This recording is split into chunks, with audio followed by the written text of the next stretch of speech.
Hello, मैं doctor आकाश नारायण गेंद हूँ। मैं सर्जिकल ऑन्कोलॉजिस्ट हूँ और head of the department medical director Kailash omega cancer centre.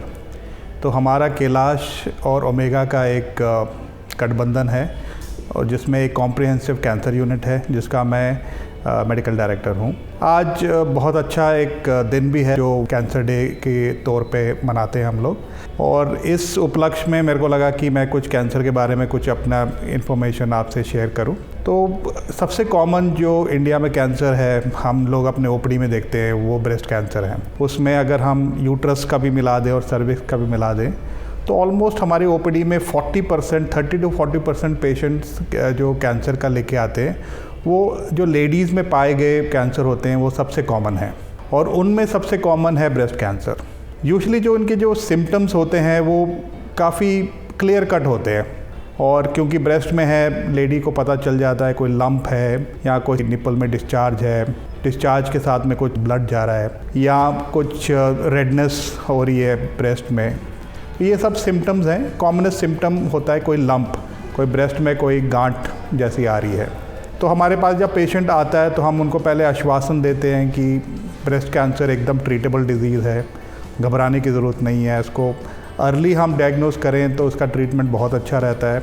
और मेरे हिसाब से हम लोग ये मानते हैं कि कोई भी लेडी ब्रेस्ट कैंसर की वजह से मरनी नहीं चाहिए, उसकी डेथ नहीं होनी चाहिए, क्योंकि बहुत ही ट्रीटेबल कैंसर है। इसको जल्दी पकड़ में आना चाहिए और इसकी जल्दी से ट्रीटमेंट होनी चाहिए।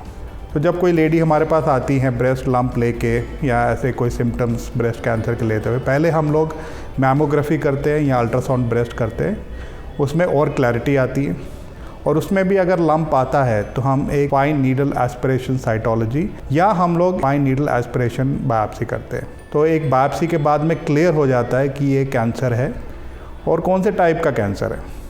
तो जब एक बारी बायोप्सी आ जाती है फिर उसके बाद में हम उसको स्टेजिंग की वर्कअप करते हैं कि क्या स्टेज है।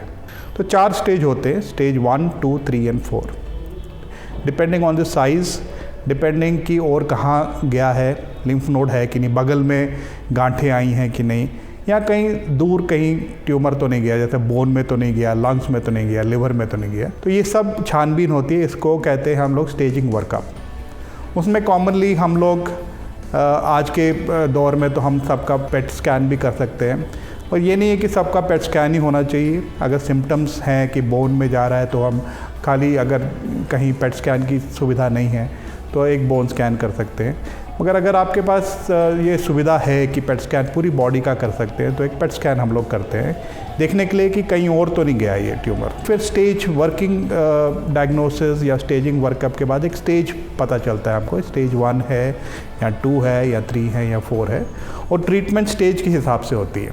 जो स्टेज 1 और 2 हम कहते हैं कि अर्ली ब्रेस्ट कैंसर है, और स्टेज 3 को हम कहते हैं लोकली एडवांस कैंसर, और स्टेज 4 को हम कहते हैं मेटास्टैटिक ब्रेस्ट कैंसर। 1 और 2 में अधिकतर हम लोग पहले ऑपरेशन करते हैं, तो ब्रेस्ट निकाल देते हैं या ब्रेस्ट को कंजर्व करते हैं।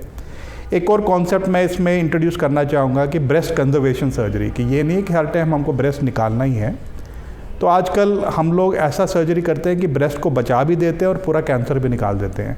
तो उसको हम लोग BCS कहते हैं, ब्रेस्ट कंजर्वेशन सर्जरी कहते हैं, क्योंकि एक लेडी के लिए ब्रेस्ट बहुत इंपॉर्टेंट है। इसको ध्यान में रखते हुए हम लोग ट्राई करते हैं कि ब्रेस्ट को भी कंजर्व करें और पूरा कैंसर भी निकाल दें। और अगर ज़्यादा बड़ा हो ट्यूमर तो फिर हम लोग पूरा ब्रेस्ट निकालते हैं, और उसके बाद में जब जो भी टाइप की सर्जरी हुई हो तो उसके बाद में हम लोग फिर से ये पूरा टिश्यू पैथोलॉजी लैब में जाता है, जिसमें पता चलता है कि कितने बगल में कितने लिम्फ नोड्स थे, ट्यूमर का साइज़ क्या था ब्रेस्ट में, उसके हिसाब से एक पैथोलॉजिकल स्टेज आता है। तो उसमें भी स्टेज 1, 2, 3, 4 आता है, और उसके हिसाब से आगे आपको कीमोथेरेपी की ज़रूरत है कि नहीं है उस पर निर्भर होता है। ट्रीटमेंट सब आजकल बहुत उत्तराखंड में भी ये सब सुविधाएं हैं, और कैलाश ओमेगा कैंसर सेंटर में सब जो under one roof PET scan भी है, रेडिएशन की फैसिलिटी भी है, कीमोथेरेपी की भी है, और सर्जिकल भी है। तो कहने का मतलब ये है कि ईयरली एक पूरा बॉडी का चेकअप एक ज़रूरी है कैंसर के लिए।